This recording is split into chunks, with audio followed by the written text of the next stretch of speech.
Esto es Cabildeo Digital. Y hay un antecedente de que no se puede entregar tierras a alguien que ejerce un cargo tan alto como ministro de Estado, porque ya hay un antecedente.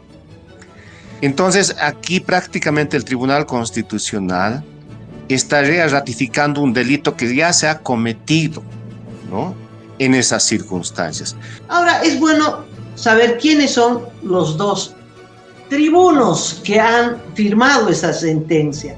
Gonzalo Hurtado, ya conocido, y René Espada, ambos prorrogados, ambos ahijados del gobierno. Este año vamos a tener menores cosechas y la razón es muy simple. El exceso, el tamaño de la deforestación acumulada que tiene Santa Cruz es tan grande que está cambiando el clima, el ciclo de lluvias, el patrón climático que regula humedad y que regula la agricultura en el oriente.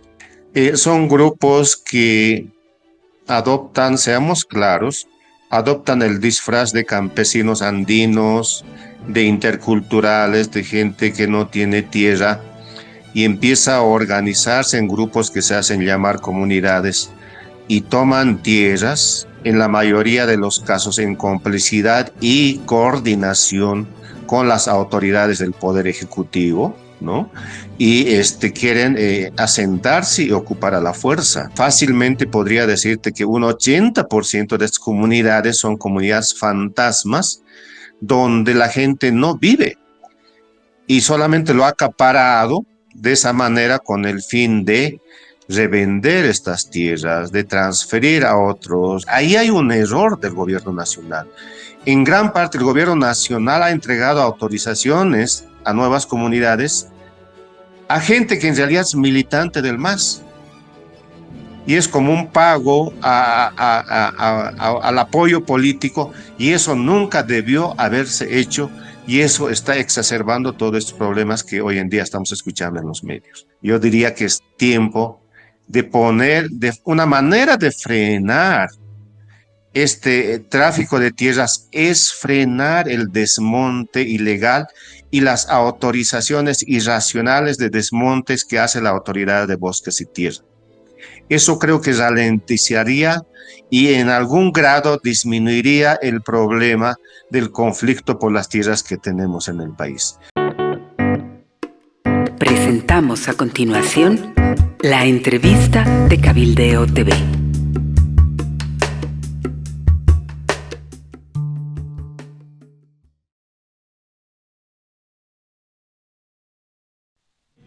Hola a todos, bienvenidos. Este es el segmento de entrevistas de Cabildeo Digital y tengo el gusto de recibir en este segmento a Gonzalo Colque, quien es un investigador, un apasionado del tema tierras. Y con él vamos a hablar, claro, de la última resolución del Tribunal Constitucional que favoreció a la familia Marinkovic con la dotación de más de 20.000 hectáreas de tierra. Gonzalo, ¿qué tal? Bienvenido. Amalia, un gusto estar contigo en tu programa. Bueno, Gonzalo, entiendo que esta sentencia te ha irritado. Absolutamente. Yo creo que no es para menos. Alguien me preguntaba y decía, ¿qué nombre podemos dar a esto que ha hecho el Tribunal Constitucional? Y yo creo que Amalia tiene nombre. Es un acto absolutamente irracional, es un acto inesperado que, para decirlo de alguna manera, el Tribunal Agroambiental, específicamente dos magistrados del tribunal, toman conocimiento del caso en mayo del año pasado y lo resuelven faltando 2 días para la conclusión de su mandato, el 28 y el 29 de diciembre. Juzgan un caso que ha llevado más de 20 años de trabajo técnico y jurídico de parte del Instituto Nacional de Reforma Agraria, y 20 años en que los juristas y los abogados de la familia Marinkovic no han podido demostrar fehacientemente derecho propietario y origen lícito de estas 33.000 hectáreas. Entonces, esas son, digamos, algunos elementos del alcance y de la gravedad que tiene este hecho que nos hemos informado recién la semana pasada, que es otra irregularidad. Salió la sentencia del tribunal en diciembre del año pasado y lo han mantenido oculto hasta prácticamente el mes de abril de este año, lo cual también es una señal de que aquí se está ocultando algo muy grave. Gonzalo, son 23 años exactamente de litigio sobre estas tierras. Es unas tierras muy hermosas, tienen una laguna, esto es en Chiquitos, Santa Cruz, pero son 23 años que la familia Marinkovic reclama como suyos, y cuando se empezó el pleito, ellos ya estaban en posesión de estas tierras. También ese es un hecho a favor de ellos. Ellos han estado en posesión de estas tierras. Alguien alega, pero tanta tierra es para vender. Bueno, no las vendieron. Entiendo que producían, tenían ganado, por lo menos eso es lo que alegaron, ¿no? Recuerdo que el caso estalló cuando en el primer gobierno de Evo Morales, que se intervino y se decidió expropiar estas tierras, cuando Almaraz era el viceministro de Tierras, no sé si te acuerdas, ¿no? Exactamente de qué cantidad de tierras estamos hablando y por qué te parece que no es justo que la familia Marinkovic posea esta cantidad de tierra. Sí, mira, Amalia, lo primero es muy cierto. Ellos tienen posesión de estas tierras. No viven en estas tierras, está claro, sino la posesión significa que ahí hay galpones, que ahí hay trabajadores, peones, cuidadores, y sobre todo estas tierras están cercadas, ¿no? Están bajo el control privado. Y eso es hace más de 20 años, 23 años exactamente en el caso de la Laguna Corazón. Son dos propiedades, esa es la segunda aclaración, que en realidad suman 33.000 hectáreas. La propiedad Laguna Corazón, que está en Guarayos, es de 12.000 hectáreas de extensión.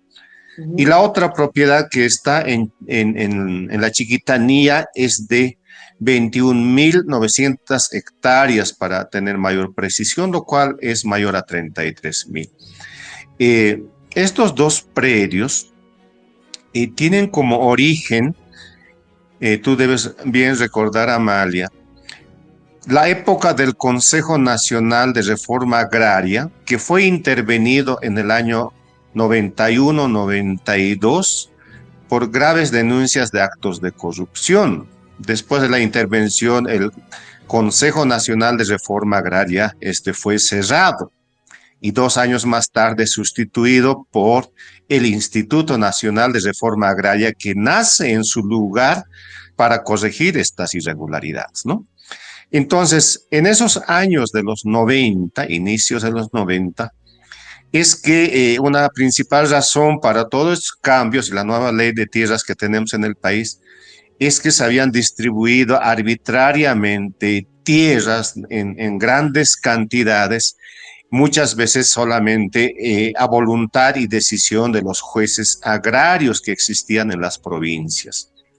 Entonces, para ir directamente a la respuesta, en el caso de las tierras bajas del norte, que es la propiedad más grande de Marinkovic, su origen está en una sentencia de 1992 firmada por un juez de apellido Toledo.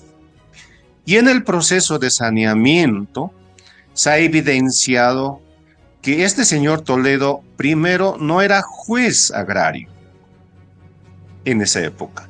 Y segundo, no era un jurista, no era un abogado como dice la ley desde los años 1953. El INSA incluso tiene documentación del año 97, donde consta que tenía como profesión mecánico este señor. Esta es la principal razón por la que Amalia lo dice el informe técnico del INSA. Aquí hay una figura que se llama nulidad absoluta, ¿no? Aquí hay un problema grande y por lo tanto nulidad absoluta significa que no hay un origen lícito de esa propiedad. Y la ley dice que cuando no hay origen lícito, no se puede dar derecho propietario. Pero Gonzalo... Y esa es la razón por la que en 20 años no ha podido consolidarse como propiedad de la familia Marinkovic este caso. La historia de Laguna Corazón es similar, pero con algunas diferencias. Sí. Gonzalo, si me permites, pero así sea un mecánico, lo cual es realmente insólito, el que le hubiera otorgado estas tierras a la familia Marinkovic, bueno, después estuvo en posesión de esas tierras y hay miles de personas, de campesinos que no tienen papeles, pero viven en esas tierras y bueno, a veces se legaliza a través del usucapión. El punto es tener posesión de esas tierras durante mucho tiempo, y este es el caso. Alguien falló y dijo, el origen es espurio, anulamos, devuelva las tierras. ¿Cómo fue lo que vino después? En realidad, Amalia, tienes toda la razón. Hay otra manera de consolidar derecho propietario en el país que se llama posesión, ¿no? Usucapión no existe en el sector rural, por si acaso. Algún momento mucha gente reclamó ese derecho, pero hay un derecho de posesión. Hay gente que puede ser declarado poseedor y cuando es declarado poseedor no necesita demostrar papeles anteriores, basta con que ocupe la propiedad. Y esa declaratoria no significa, esa es la otra aclaración, que automáticamente es propietario de toda esa extensión, sino que es un punto de partida para que se haga una evaluación técnica y jurídica de, a partir de ese derecho de posesión, cuánta superficie le corresponde en cumplimiento de la función económica social. Hay gente que ha reclamado posesión sobre 100.000 hectáreas sin tener una vaca. Entonces, por más que sea declarado poseedor, no puede ser propietario. Y en el caso de las tierras bajas del norte, de la familia Marinkovic, Amalia, el Instituto Agrario no actuó en un extremo radicalizado y racional. El año 2015 llegó a reconocer sobre esas 20.000 hectáreas, 5.000 hectáreas justamente por este derecho que tú mencionas, Amalia. Se verificó que era poseedor y en calidad de poseedor, aunque no tenga el documento original, le corresponde hasta 5.000 hectáreas de tierra. Y eso fue un fallo y el título agrario estaba listo para entregarse en esas condiciones. Lo que pasa es que la familia Marinkovic no acepta este final y decide procesar al INSA ante el Tribunal Agroambiental para que le dé las 21.000 hectáreas. Y obviamente el INSA se defiende y dice no le corresponde porque para ello necesita tener este origen lícito y no lo tiene, ¿no?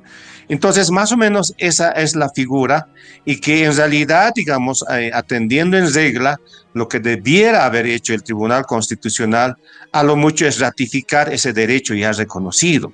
Si no estamos hablando de una familia que se ha expulsado del lugar y no tenga derecho propietario por estos años de trabajo. Y 5.000 hectáreas, Amalia, según la nueva Constitución, es el máximo tamaño permitido en el país como propiedad agraria. Eso está en la Constitución, Gonzalo.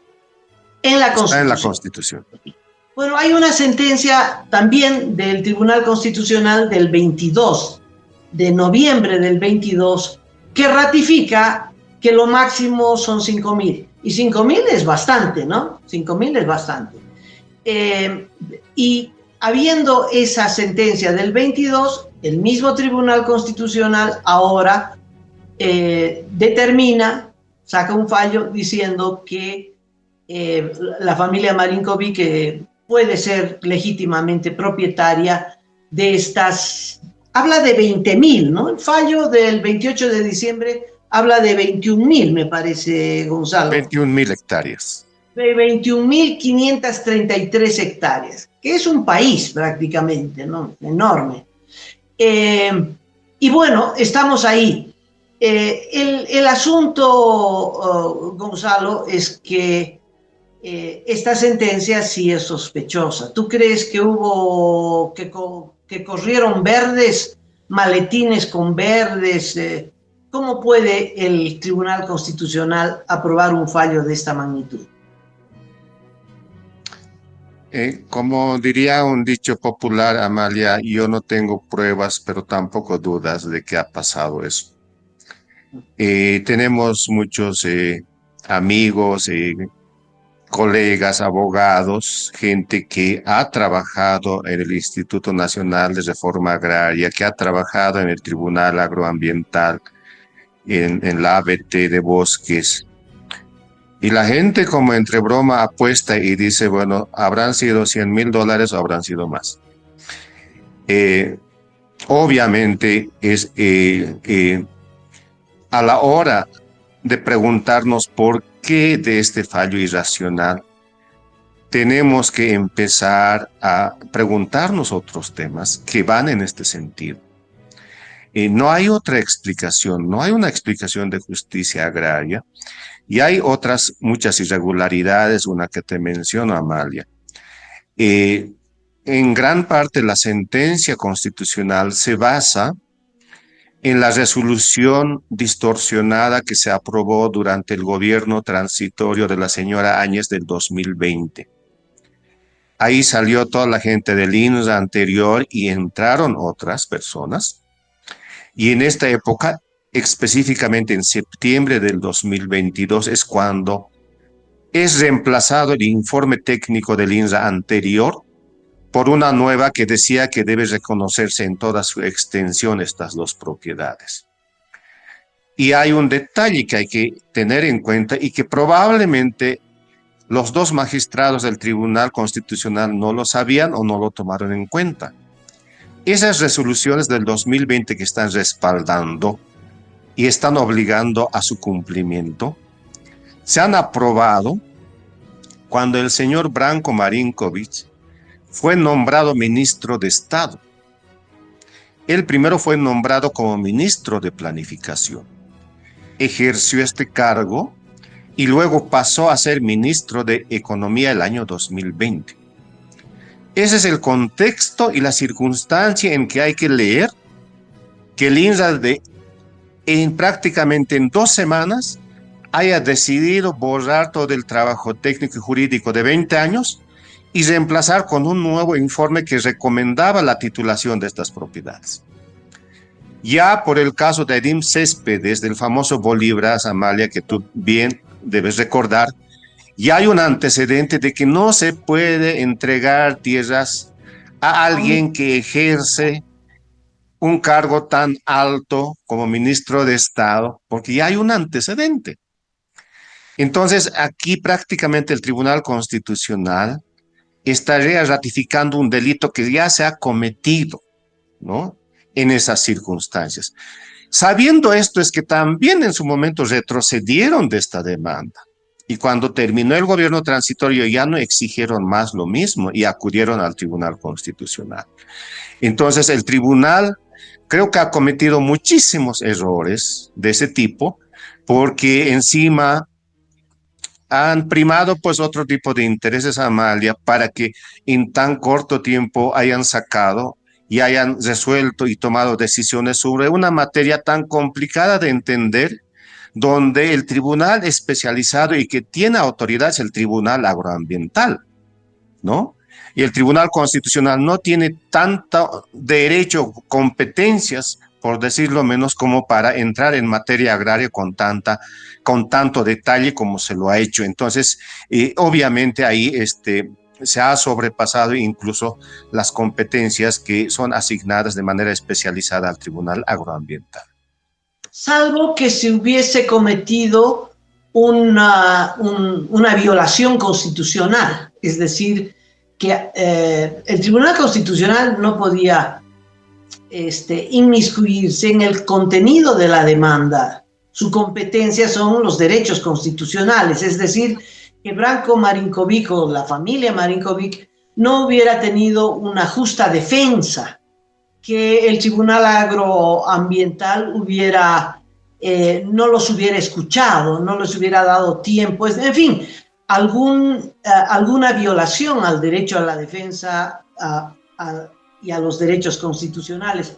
Pero es interesante que la sentencia no aborda esta materia que es propia del Tribunal Constitucional, sino que va al fondo del asunto, que es materia del Tribunal Agroambiental, como tú bien dices.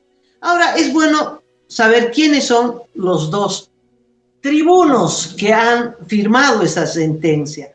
Gonzalo Hurtado, ya conocido, y René Espada, ambos prorrogados, ambos ahijados del gobierno, y ambos entiendo que aspiran a otro cargo en las altas esferas judiciales, que están como candidatos en las próximas elecciones judiciales. De esto último no estoy muy segura, pero que son ahijados del gobierno, son ahijados del gobierno.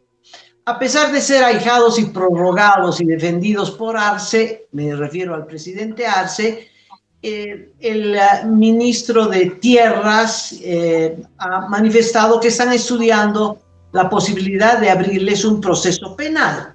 ¿Tú crees que esto corresponde?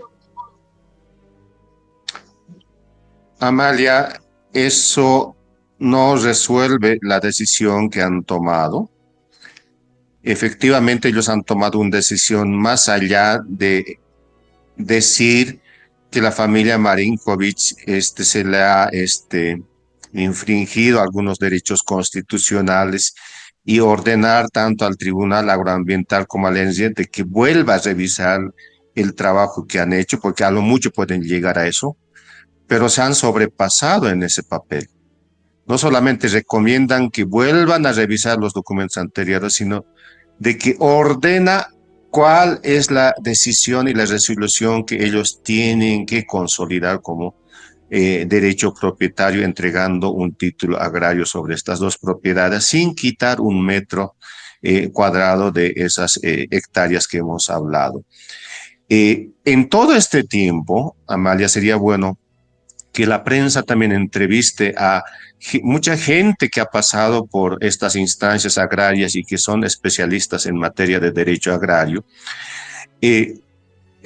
Por lo que nosotros hemos conversado, y yo personalmente, Amalia, conozco gente de mucho tiempo, más o menos el concepto general es esta en este caso. Si no hay manera de dar la cantidad de tierras que pide la familia Marinkovic sin ir a la cárcel. Ese fue siempre el resultado y el análisis en última instancia de quienes conocen estos casos y que han juzgado por tanto tiempo su validez jurídico, legal, los antecedentes técnicos, si cumple función económica, social o no, etc. Y esa es la circunstancia actual. Ahora justamente los dos magistrados han llegado a este extremo. Por lo tanto, la conclusión obvia es que no hay manera de que después de esto el próximo paso tenga que ser la cárcel, si es que hay justicia en este país, ¿no? Pero sácame de una Entonces, duda. los procedimientos corresponderán obviamente a las autoridades. Pero el contenido de la sentencia se puede revertir. Es decir, los magistrados podrían ir a la cárcel, pero eso no implica que la familia Marinkovic pierda automáticamente la posesión de estas tierras. ¿Quién revierte la sentencia? Tiene que ser el propio tribunal. Exactamente, Amalia. El tribunal, los magistrados del Tribunal Constitucional tienen la última palabra en la interpretación del derecho en el país. No hay otra instancia a donde se pueda acudir para reclamar cambios de esto. Lo que queda, y me parece bien, aunque nosotros hemos tenido muchas críticas y observaciones al trabajo que hace el Instituto Nacional de Reforma Agraria, pero en este punto en particular a nosotros nos parece muy importante que públicamente el instituto haya dicho que no van a acatar automáticamente este fallo y van a exigir mayor información, van a exigir aclaraciones, van a exigir la actuación y la intervención del Tribunal Agroambiental, porque no están decididos a enmendar algo que saben que es una falla que distorsiona totalmente los antecedentes agrarios que tiene este trámite de saneamiento. Más allá de eso, probablemente eso creo que tiene menor probabilidad ahora. Obviamente sería una solución de una instancia similar, es decir, que otro tribunal constitucional revea este caso. No sé si jurídicamente eso es posible, pero esa es una posibilidad. Pero la otra es este extremo, cuando se comete una injusticia y no hay instancia donde acudir. Muchas veces, Amalia, lo que queda es resistir, ¿no?, la implementación y la puesta en práctica de decisiones injustas, y eso creo que está en la intimidad de cada una de las personas cuando se expone ante una injusticia. El siguiente paso, Gonzalo, la siguiente pregunta, más bien dicho. Si el tope de posesión de tierra son 5.000 hectáreas, ¿cuántos están en la situación de Marinkovic que multiplican ese tope? El dato exacto no lo tengo a la mano. El dato exacto existe, ¿no?, porque es un proceso legal de titulación, pero solamente hablando de Santa Cruz, donde ahora tengo mayor cercanía, y yo podría dar mi cabeza y decir que son más de 100 propiedades privadas que tienen extensiones legalmente reconocidas por encima de 5.000 hectáreas. Son varias y podrían ser muchos más si contáramos aquellas grandes propiedades que se han subdividido artificialmente en papeles, en trámites, en procesos agrarios, para hacer aparentar como medianas propiedades. Esa práctica se ha utilizado en los últimos 10 años, en muchos casos a recomendación de los abogados que antes han sido funcionarios del INSA y que después se han convertido en abogados de estos propietarios privados y que conocían estas técnicas también.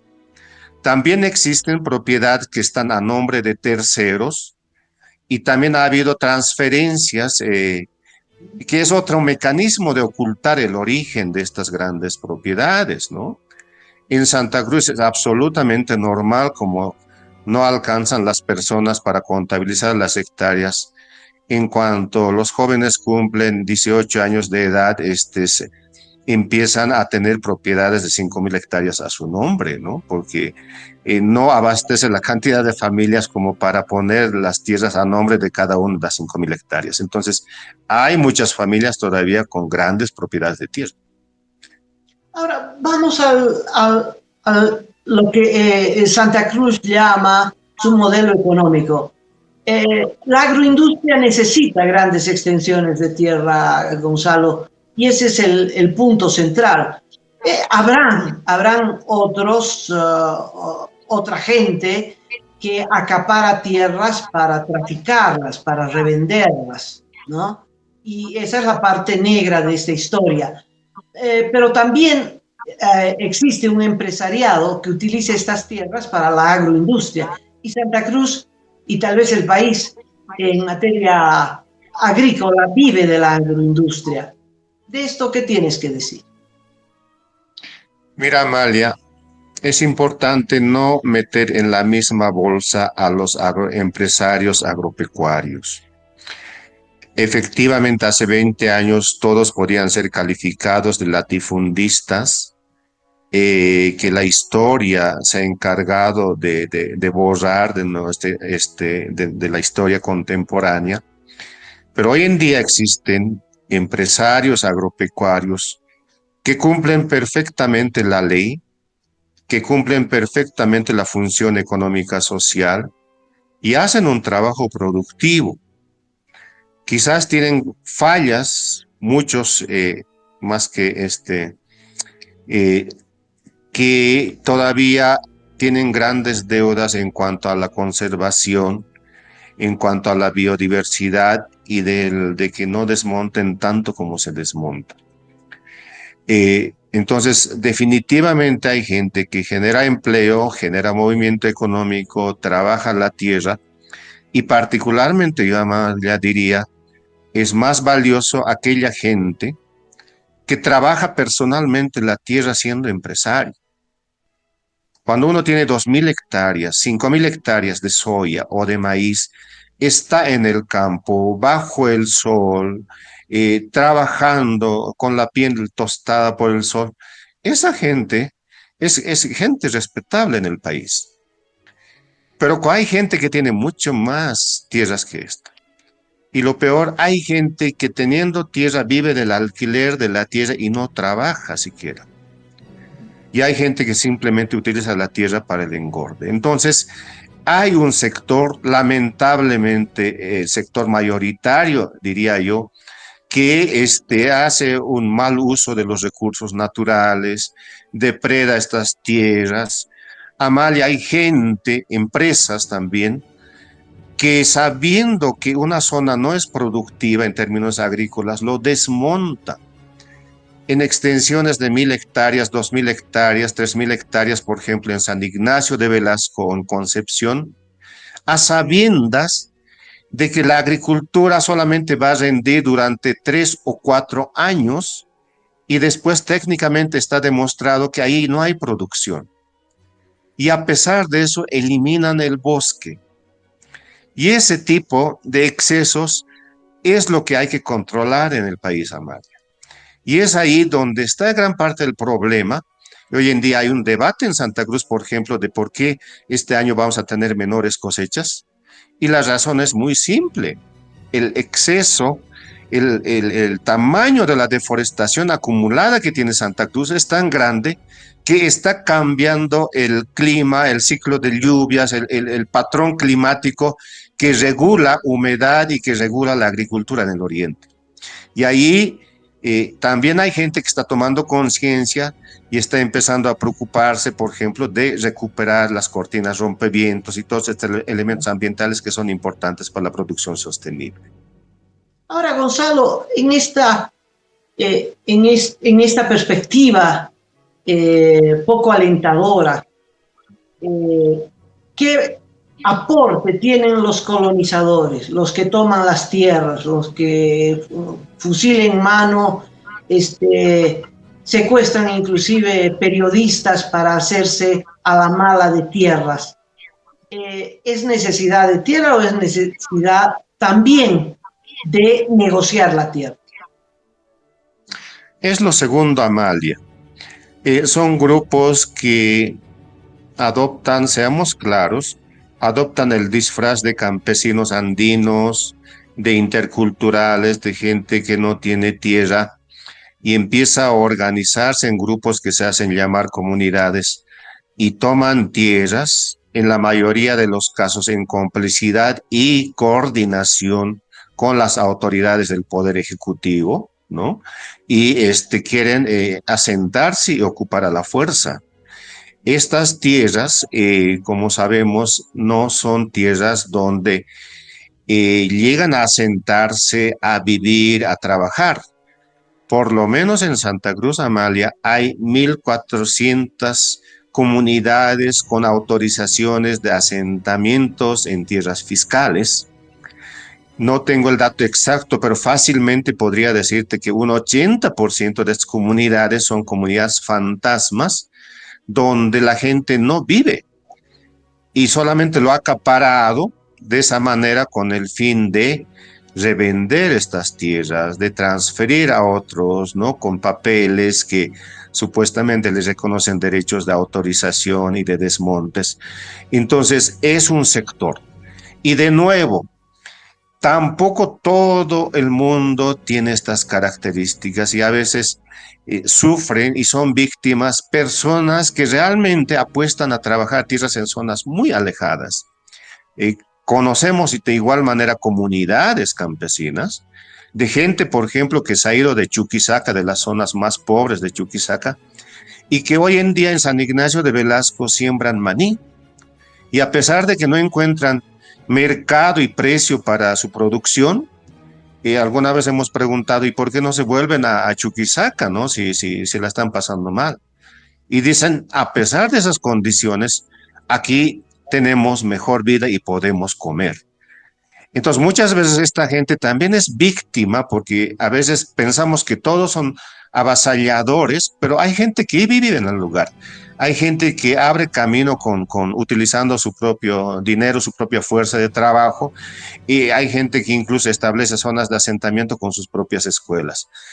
Es la minoría, pero existe y por lo tanto no habría que poner igual en la misma bolsa, pero la gran mayoría son estos, lamentablemente, más que avasalladores, diría yo, Amalia, traficantes de tierra. Gonzalo, estas mil y tantas comunidades que tú mencionas y la ocupación de tierra, la extensión de hectáreas tomadas arbitrariamente a la mala, ¿se aproxima a la cantidad de Marinkovic? Supera, obviamente, porque estamos hablando de probablemente 300.000 hectáreas ocupadas, ¿sí? Con este tipo de asentamientos. Y eso está en todo el departamento. Entonces, recordemos que es el departamento que tiene grandes extensiones de tierra todavía sin ocupación, sin producción, sin asentamiento. Y ahí hay un montón de gente de todo tipo y extracción social que empieza a pelear a malas estas tierras. El año pasado, y el año pasado, Amalia, en Guarayos han habido enfrentamientos, han quemado galpones, han quemado maquinaria agrícola, ha habido gente que ha muerto a bala en esas zonas, ¿no? Y han habido enfrentamientos con graves consecuencias, y eso todavía sigue, lamentablemente, en el país. Ahí hay un error del gobierno nacional.